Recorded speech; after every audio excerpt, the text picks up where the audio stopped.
next ship I want to talk about is Nate and Nico.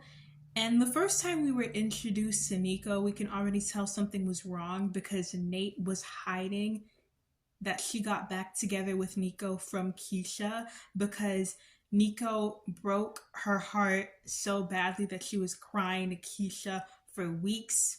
And so they rekindled over winter break. So again, it was a nice exes to lovers thing. But when Keisha said Nico's a narcissist, I'm like, wait, that's a bit way too extreme. Like considering we just introduced Nico, but definitely like, how are you getting mad when Nate gets shine, but you want Nate to support you unconditionally? Nasty, nasty man.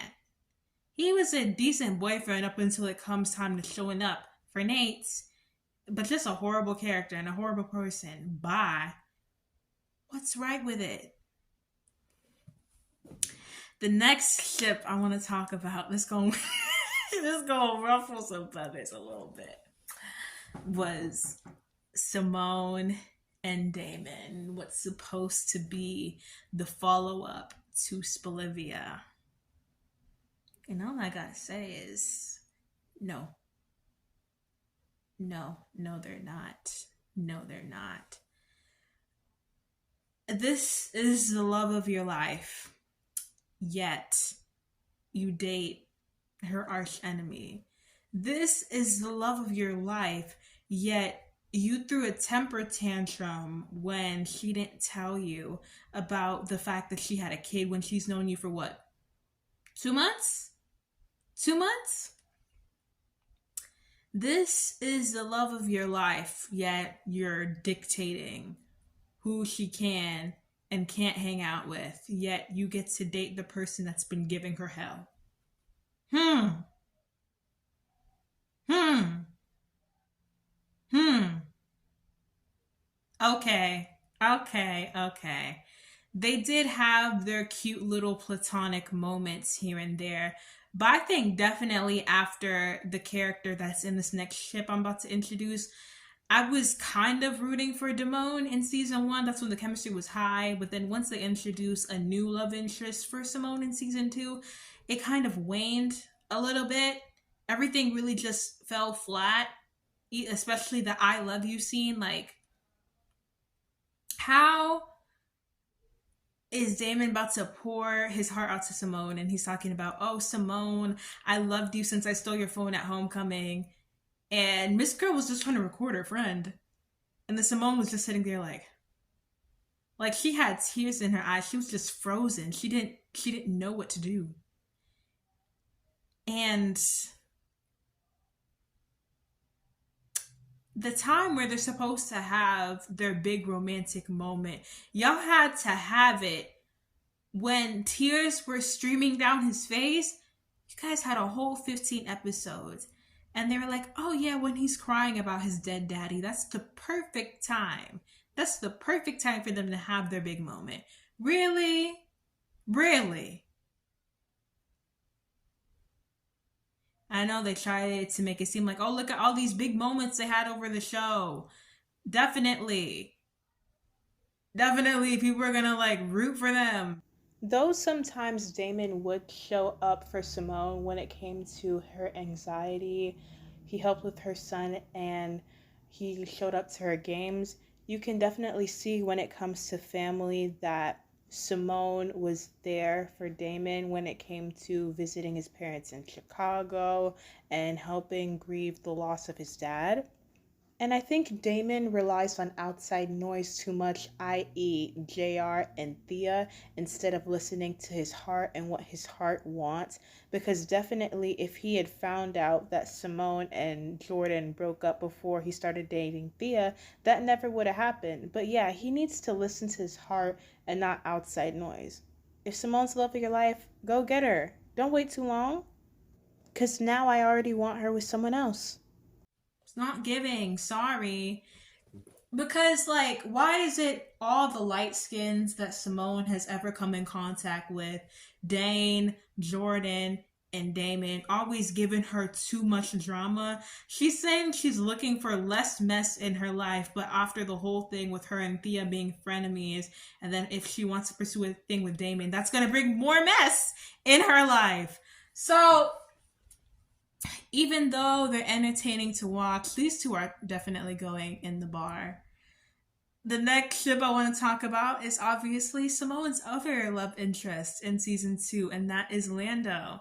So, Lando definitely wasn't a character I expected to have such a big prominence in season 2, but I'm glad he did.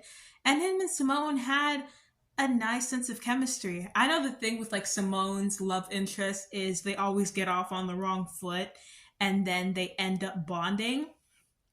But these two had a different, like, je ne sais quoi to it. So, of course, you know, the passion was there. And since Lando wasn't tied to anybody specifically, there was a lot less mess. One thing I like about Lando is that even though he had his issues with Damon, and he knew that Damon and Simone were close, he never once involved Simone in their mess. He never once brought Simone into it. He's very attentive to her voice patterns. He gives her gifts. He knows her love language. I also love that Simone pushes Lando to be brave, especially in episode 8 where all the cameras are on the Bringston baseball team. I also love how she's able to get him back into his passion for photography. They push each other and make each other better, and it's just so cute, wholesome, and fun to watch without mess. It's like, if you know Simone is going through it, he tries to plan something nice for her. Like, that's a man. That's a man right there. And he doesn't pressure Simone to do anything. And then when he was confessing his feelings to Simone, even though I do find it a bit shady that he wanted to confess his feelings to Simone after Damon had just confessed his feelings, you could clearly see the stark difference between when Damon did it and when Lando did it. You could clearly tell. The fact that the writers didn't even know who they were going to choose, because Lando also has a strong contender. It's not like everybody. One the thing with like Simone and Lando and Simone and Damon, it's not like one of those shows where everybody's obviously rooting for the main ship and the new guy that's introduced doesn't really have a lot of fans. It's not like that. It's a strong fan base, and I'm proud to say I'm one of those fan base, and I'm proud to say Jeffrey's also Team Lando too. But yeah, definitely Simone and Lando are going in an untouchable. The next ship I want to talk about is JR and Gabby, and definitely this is a ship that took me by surprise, because when Gabby was introduced, her main character that she was tied to was Cam. And so I never thought that JR and Gabby were ever going to interact. I thought they were gonna put JR back with Aquila once he found out the truth that Aquila didn't cheat on him. But I saw the two of them interact and I'm like, I did not expect this was happening, but why does it work so well? Why does it work so well? And you know where you have that one ship where you're just like, oh, they're not dating. They're married. That's JR and Gabby. They're literally married from like their second episode on screen together. I'm like, these two are married. They're not even dating. They're married. They give me like those 90s couples vibes. And one thing I like about Gabby is that she's able to check JR without being disrespectful. Take notes, Keisha. Take notes, Miss McCullough. And you know what JR does? He listens like a good husband. The fact that they're the best ship, I will say it. They're the best ship in All-American Homecoming. And they have the least amount of screen time? It's ridiculous. Because tell me why these two were like the only ship that didn't dance together in the Masquerade episode. Come on now. And then Gabby just vanished. I was so sad. Because after all the stuff that JR went through in the finale, yeah, he's definitely going to need his girl by his side. And they didn't bring his girl back. She better come back in season 3 or else there's going to be an issue. These two, You obviously know I'm gonna put them the gold standard. Yes, they are. Yes, they are. The next ship I want to talk about is Jefferson and Lynn from Black Lightning. So this was one of the older exes to lovers ships.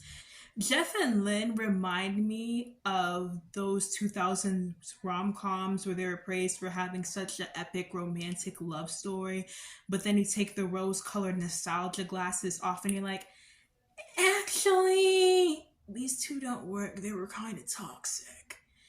And they even said it in the show, like, they can't stand to be together, but they can't stand to be apart. Like, it would be one thing if Jennifer and Anissa were still young. It would be nice if they got back together, but the two of them are grown now. I was rooting for them to get back together in season 1, but as stuff went on and they introduced, like, unnecessary stuff, especially Lynn's drug addiction, I'm like, what are y'all doing? What are y'all doing? Because it even got to the point, like, by the time we were watching season 4 episodes weekly, me and my brother used to be like, how much do you bet that Jeff and Lynn are gonna argue again this episode? And they always did. Like, almost every episode they were arguing. So I originally was wanting them to get remarried. If there was any season where they would have got remarried, I would have wanted it to be season 2. But after, like, all the turmoil they put them through, I was just like, ugh. When they were remarried again, I'm like, okay. Because it was cute when everything was going on and they're like, my husband, my wife. You guys were separated for 9 years. Y'all are far from that now. But it was like, I feel like they could have done that after Anissa and Grace's ceremony. I didn't like that they kind of stole their moment like that. But these two are definitely going in the what's right with it category. The next ship I want to talk about is also from Black Lightning, and that is Jennifer and Khalil. I want to give Jennifer and Khalil some credit because these two were definitely, like, my introduction to Black ships. I didn't really necessarily care about how Black characters or Black ships were treated in TV shows until I started watching a show with a predominantly Black cast and Black ships. So Jennifer and Khalil were really my introduction to that. And they were honestly doomed from the start, because why is it like their second episode of them being together, all of a sudden they want to shoot Khalil? Like, they were planning up such a big moment in episode 3, and for that to be taken away in such a violent manner was so ridiculous. And then they had time to right those wrongs in season 2.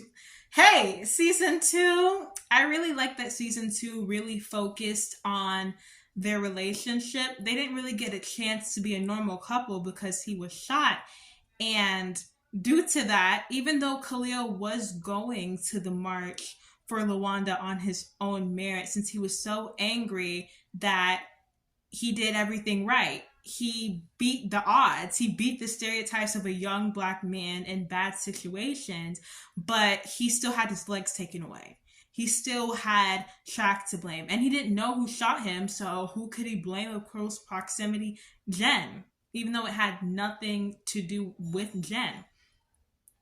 So obviously, you could definitely tell that had a big impact on Jen.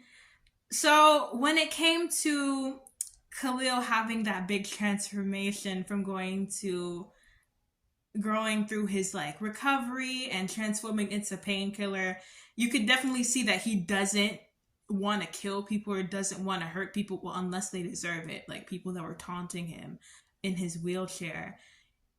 But you could definitely see he doesn't want to do it, but he doesn't want to die. Because if he does stop killing people, Tobias would kill him. But definitely, you could see after all the turmoil he caused due to him listening to Tobias's orders, Jennifer was just like, oh yeah, I know this isn't you. And Khalil ends up being the only person she could talk to after all that aftermath. and they end up running away together. And that was actually one of my favorite arcs of the show. It definitely gave me like Bonnie and Clyde, ex Romeo and Juliet vibes. I just really liked the push and pull vibe they had in season two.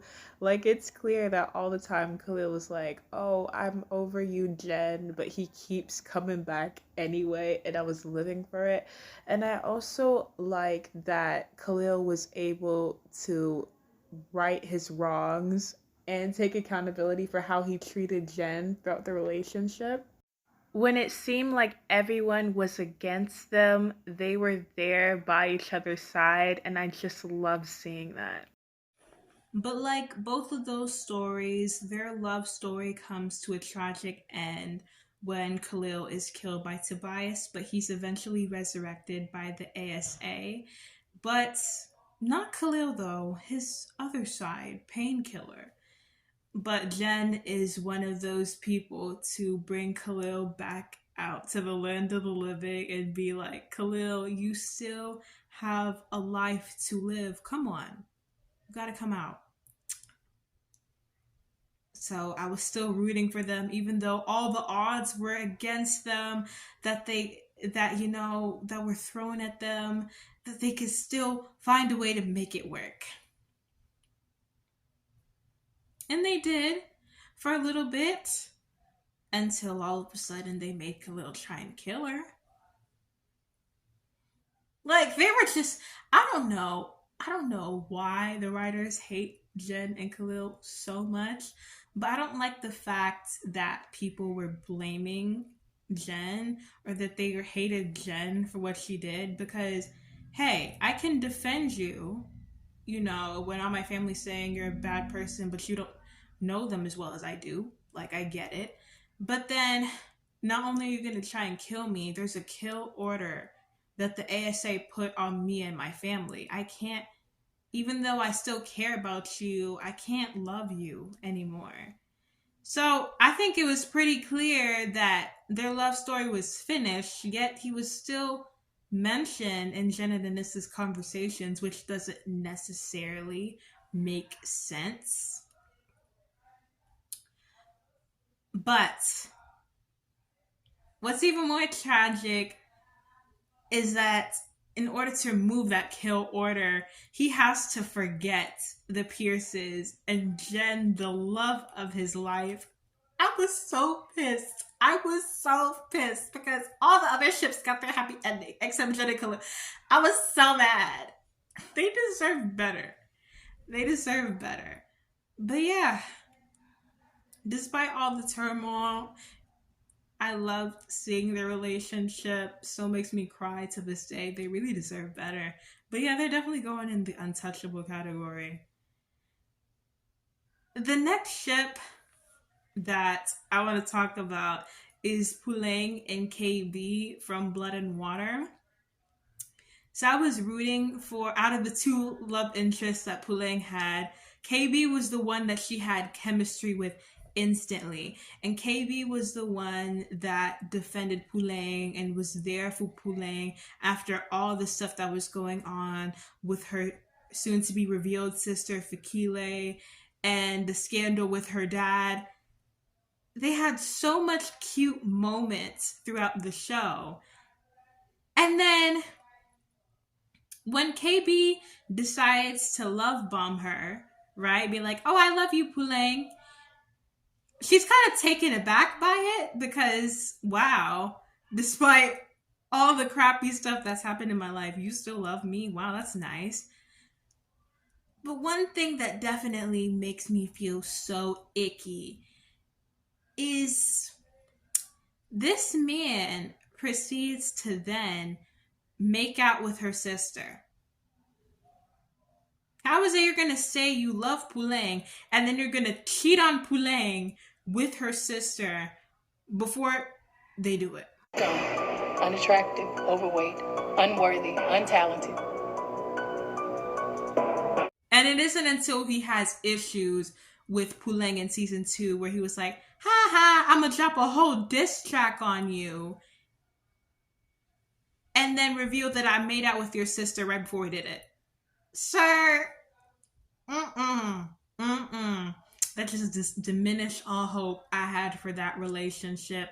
And it's clearly to prop up, like, start Poulang and Wade's relationship, but eh. But definitely season 3, how he acted towards Poulang was definitely like the final nail in the coffin for me. I was like, yeah, it's dead. It's very much dead. It's going in the what's right with it category. The next ship I want to talk about is Poulang and Wade. Poulang and Wade were very much platonic. Like, it was clear that Poulang only saw Wade as a friend, but the reason why Wade was doing all this stuff for Poulang was because he loved Poulang. So eventually they decided to give it a shot. But yeah, they just don't work. And I'm glad Wade admitted it. They're better as friends. I love their friendship, but the relationship, yeah. It was never meant to be. I think it was kind of to shut the Poulang and Wade fans up, like, here, they don't work, but here you go. And despite them not working, Wade will always care about Poulang, because when it came to Poulang going missing, who was the only one that cared enough to find her? Wade. Everyone needs a Wade in their life. But these two are going in the bar. The next ship I want to talk about is Fikile and Sam. And definitely, I'm glad that they put Fikile with somebody her age and not her swim coach. Thank God. But yeah, they were cute. They're going in the bar. This is kind of going to be like a little rapid fire round. The next ship is T'Challa and Nakia from Black Panther.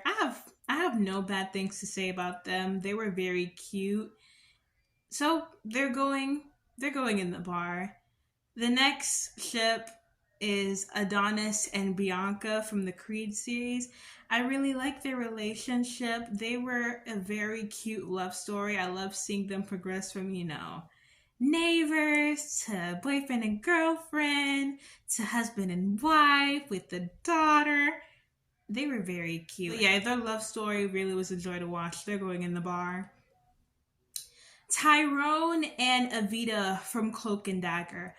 Obviously, you can tell by Cloak and Dagger that Tyrone and Tandy were meant to be the main love story. So I just enjoyed Tyrone and Evita as long as I got them, because they were a very cute love story to watch.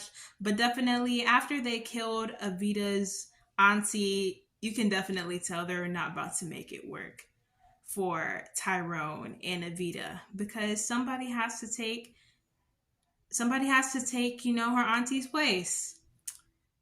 But they were cute while they lasted. They're going in the bar. Shay and Tiny from Degrassi The Next Class. Really like seeing their love story. Even though they were the only two main black characters in the show, it wasn't, oh, they put these two together because they were both black and didn't have any chemistry. If they didn't, that'd be an issue, but they did, and I really enjoyed seeing their love story. These two are going in the bar as well. Jabari and Meadow from Intergalactic. This was a nice animated film. This film was so beautiful. If you get the chance to go and watch it, it's on Netflix.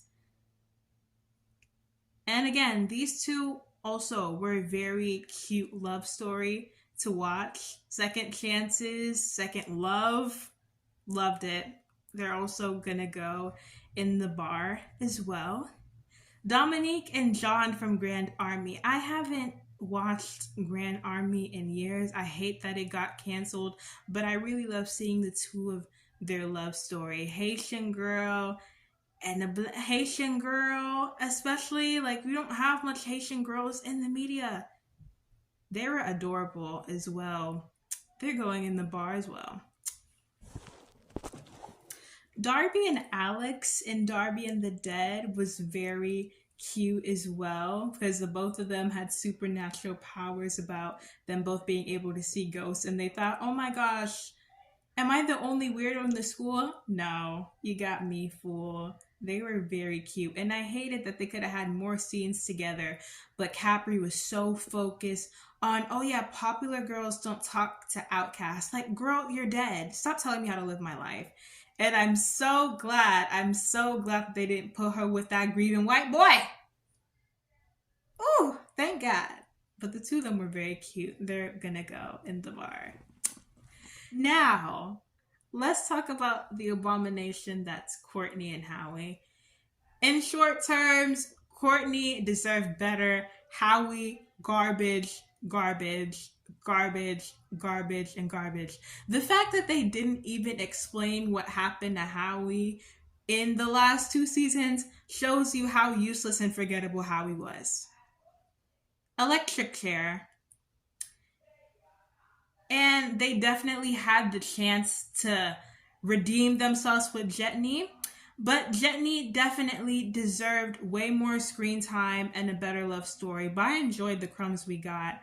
So Jetney is gonna go in the bar. Definitely if they had more scenes, I would put them in Untouchable, but I gotta work with what I was given. They're going in the bar. If you want to hear me dive deeper into Courtney's relationships and the High School Musical, the musical series as a whole, I did a whole hour-long series on that, and I'll link it in the description.